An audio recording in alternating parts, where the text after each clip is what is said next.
हो गया। हेलो बच्चों, कल हम लोगों ने देखा क्लास 10th का एक टॉपिक बेसिक प्रोपोर्शनलिटी थ्योरम, जिसको हम लोग थेल्स थ्योरम के नाम से भी जानते हैं, जो कि ट्रायंगल चैप्टर का बहुत ही इंपॉर्टेंट थ्योरम है। आज हम लोग देखेंगे एंगल बाइसेक्टर थ्योरम। ये भी एक इम्पॉर्टेंट टॉपिक है। इससे बहुत सारे क्वेश्चन पूछे जाते हैं। कभी कभी ये थ्योरम ही सीधा पूछ देता है। खैर, नाम से ही लग रहा है एंगल बाइसेक्टर थ्योरम। पहले एक बार पढ़ ले स्टेटमेंट को, क्या कह रहा है। The line that bisect an angle in a triangle divides the opposite sides into two segments that are proportional to the other two sides of the triangle। ठीक है, अब ये बड़ा सा लिखा है स्टेटमेंट, आपको लिखना पड़ेगा। मैं आपको बताऊं कि क्या कह रहा है। बेसिकली क्या कह रहा है कि जैसे हमारा कोई ट्रायंगल है, ये ट्रायंगल है, ट्रायंगल नाम दे देते हैं ए बी सी। तो ये कह रहा है कि एंगल बाइसेक्टर, बाइसेक्ट मतलब होता है दो बराबर पार्ट में बांटना। अब किसको बांटने की बात हो रही है? एंगल को। एक वर्ड आता है इंटरसेक्ट और एक वर्ड आता है बाइसेक्ट। इंटरसेक्ट मतलब होता है दो पार्ट में बांटना, तो कोई जरूरी नहीं कि बराबर हो। बट बाइसेक्टर का मतलब क्या होता है? दो इक्वल पार्ट में बांटना। तो किसी एक एंगल को दो बराबर पार्ट में बांटना है। मान लेते हैं एंगल ए को हम दो बराबर पार्ट में बांटते हैं। ऐसे एक लाइन हम ड्रॉ करेंगे जो कि ए दोनों एंगल को बराबर पार्ट में बांट देगा। ठीक है, तो आपने देखा जैसे ही ये एक लाइन हम ड्रॉ करेंगे, ये हमारे तीसरे साइड को एक पॉइंट पर मीट करेगा। मान लेते हैं इसका नाम डी। ठीक है ना। तो ये थ्योरम ये कह रहा है कि अगर आप बाइसेक्टर ड्रॉ करते हैं तो जिस रेशियो में इसको बांटेगा वो प्रोपोर्शनल होगा किसके? ये दो अदर साइड जो बचा हुआ है A B and A C के। मतलब B D by D C equal होना चाहिए A B by A C के। ठीक है, तो कल जैसे हम लोगों ने लिखा था थ्योरम है, तो सबसे पहले हम लोग गिवन लिखेंगे। गिवन में क्या दिया हुआ है हमारा? गिवन में है in a triangle A B C, in a triangle A B C हमारा एडी जो है बाइसेक्टर है। AD is the bisector of angle B A C. मतलब क्या हो गया? ये हमारा जो एंगल बी ए सी है, मतलब एंगल बी ए डी बराबर एंगल डी ए सी, और इसको हम लोग एक्स मान लेते हैं। कन्वीनियंस के लिए हम मान सकते हैं, थोड़ा सा बड़ा एंगल देखने में दिक्कत होती है, इसलिए आप एक्स मान लो। मतलब क्या हो गया? ये पार्ट अगर एक्स है, ये पार्ट अगर हमारा x है, तो ये भी पार्ट हमारा क्या हो जाएगा? x हो जाएगा। ठीक है, उसके बाद हम लोग क्या करते हैं? कंस्ट्रक्शन। हम यहाँ पे कंस्ट्रक्शन करेंगे। कंस्ट्रक्शन में क्या करना है आपको? सॉरी, पहले टू प्रूव लिखते हैं ना। टू प्रूव में लिखेंगे हम लोग टू प्रूव। जैसा कि आपको पहले बता चुके हैं, हमको प्रूव क्या करना है? B D by D C, मतलब ये दोनों साइड को जो ये एंगल साइड बाइसेक्ट किया है, B D by D C, ये इक्वल होना चाहिए किसके? जो अदर दो साइड बच गया है उसके रेशियो पर, मतलब A B by A C के बराबर। ठीक है ना। तो इसके लिए हम लोग जैसा कि कल भी किए थे, कंस्ट्रक्शन करेंगे। ठीक है, कंस्ट्रक्शन में हम लोग क्या करते हैं? एक पैरेलल ड्रॉ करते हैं, एक लाइन ड्रॉ करते हैं जो कि ये एडी के पैरेलल है ना। उसके लिए क्या करना पड़ेगा? हमको AB को एक्सटेंड करना पड़ेगा। AB को हम लोग को एक्सटेंड करना पड़ेगा। ठीक है ना। और ये इसके पैरेलल, AD के पैरेलल ऐसा कुछ हो जाएगा। थोड़ा सा मैं इसको मिटा लूं यहां से।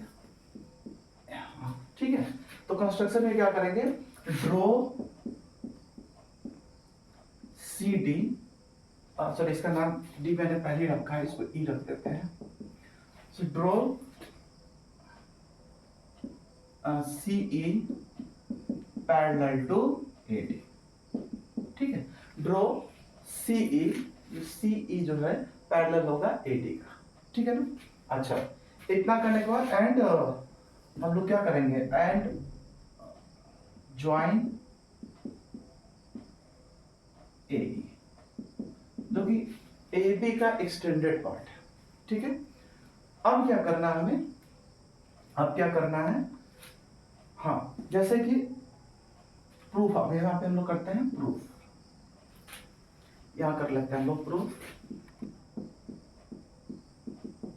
ठीक, प्रूफ में क्या करेंगे, देखिए AD पैरेलल टू CE है, मतलब क्या है, AD पैरेलल टू CE, इसका मतलब एंगल BAD बराबर एंगल BEC होगा, बराबर x होना चाहिए। कैसे, कॉरस्पॉन्डिंग एंगल, ये कॉरस्पॉन्डिंग एंगल है, आई होप आपको पता होगा।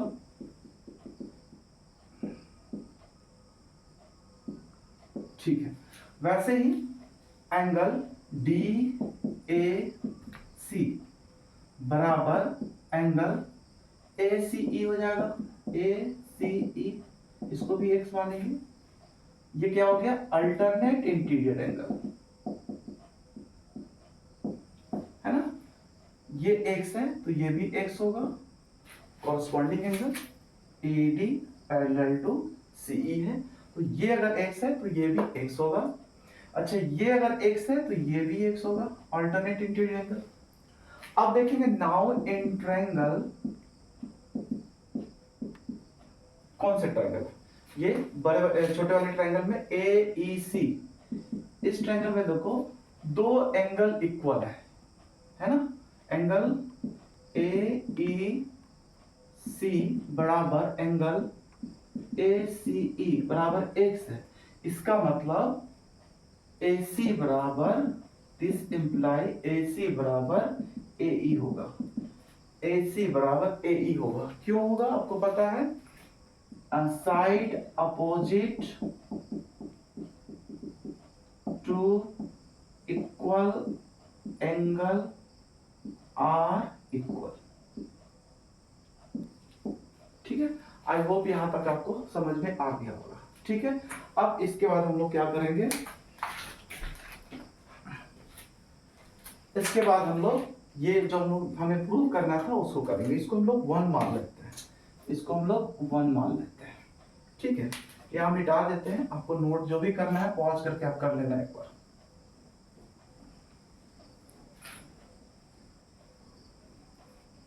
अब बाय थेल्स थ्योरम, क्या हम लोग कह सकते हैं थेल्स थ्योरम के अकॉर्डिंग, बाय थेल्स थ्योरम क्या है, ये बड़े वाले ट्रायंगल में इन ट्रायंगल BCE, हमें पता है AD पैरेलल टू BCEC है, AD पैरेलल टू CE है, दिस इंप्लाई, आपको पता है कल ही हमने बताया था, BD बाई DC बराबर AB बाई AE होना चाहिए, AB बाई AE होना चाहिए, BD बराबर DC AB बाई AE होना चाहिए। ठीक है, फिर यहां से देखेंगे हम क्या लिख सकते हैं, BD बाई DC बराबर AB बाई AE, हमने अभी प्रूव किया वहां पे AC, यहां लिख सकते हो फ्रॉम 1, और यही हमें प्रूव करना था, तो ये हमारा प्रूव हो गया। ठीक है, अगले क्लास में हम लोग कुछ और टॉपिक देखेंगे, तब तक के लिए थैंक यू।